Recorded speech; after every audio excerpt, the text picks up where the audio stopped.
Selamat pagi Miss Putri, perkenalkan nama saya Anta Wiryawisesa dari kelas 10 MIPA 2 nomor absen 3. Di video kali ini saya akan mengerjakan biografi dari Ki Hajar Dewantara untuk penugasan akhir bahasa Indonesia.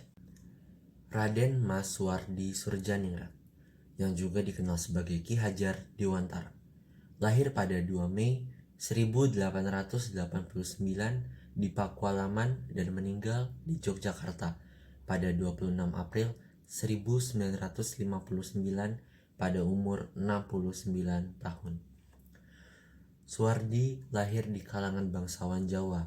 Keluarganya berasal dari keluarga kerajaan Pakualaman.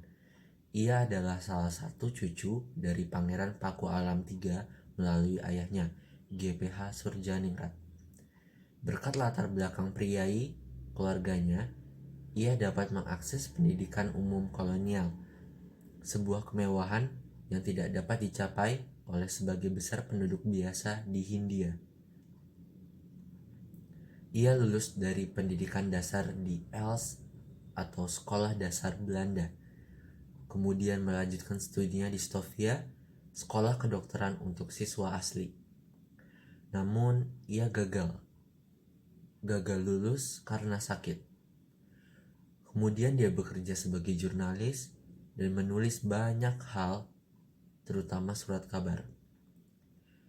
Ketua pengurus Yayasan Sekolah Nasional Karangturi, Haryanto Halim, menambahkan bahwa berdirinya patung Ki Hajar Dewantara di pekarangan sekolah adalah bentuk dari fokus untuk terus memperkuat rasa keberagaman kepada generasi penerus bangsa.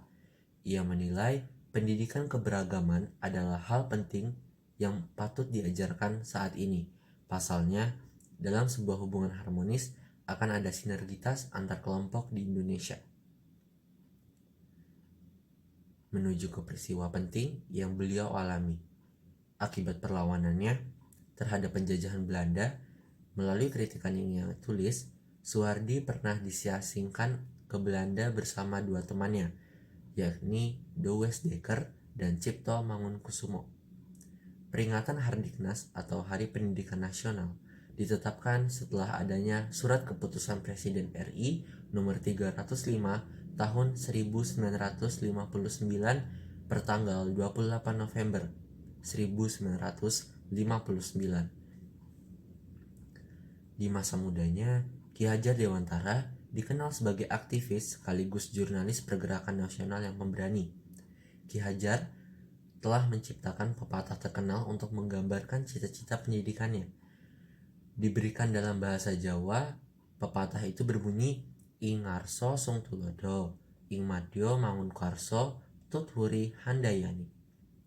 Pepatah tersebut diterjemahkan sebagai bagi yang di depan harus memberi contoh, untuk yang di tengah harus membangkitkan semangat, dan bagi yang di belakang harus memberi semangat. Melalui tulisan-tulisannya, ia menyampaikan kritik terkait pendidikan di Indonesia yang kala itu hanya boleh dinikmati oleh para keturunan Belanda dan orang kaya saja. Setelah Indonesia merdeka, ia diangkat menjadi Menteri Pendidikan, Pengajaran, dan Kebudayaan Pengajaran Indonesia di kabinet pertama di bawah naungan pemerintah Insinyur Soekarno yang kala itu menjadi Presiden RI pertama. Sedari beliau hidup hingga sekarang, perjuangannya tak akan kulupakan, terutama dalam menghidupkan semangat belajar yang ada dalam diri beliau untuk kebaikan bangsa di masa depan. Generasi sekarang harus memahami betapa sulitnya kondisi memperoleh ilmu pengetahuan di masa lalu, karena dengan itu mereka tidak akan melakukan atau bermalas-malasan untuk belajar.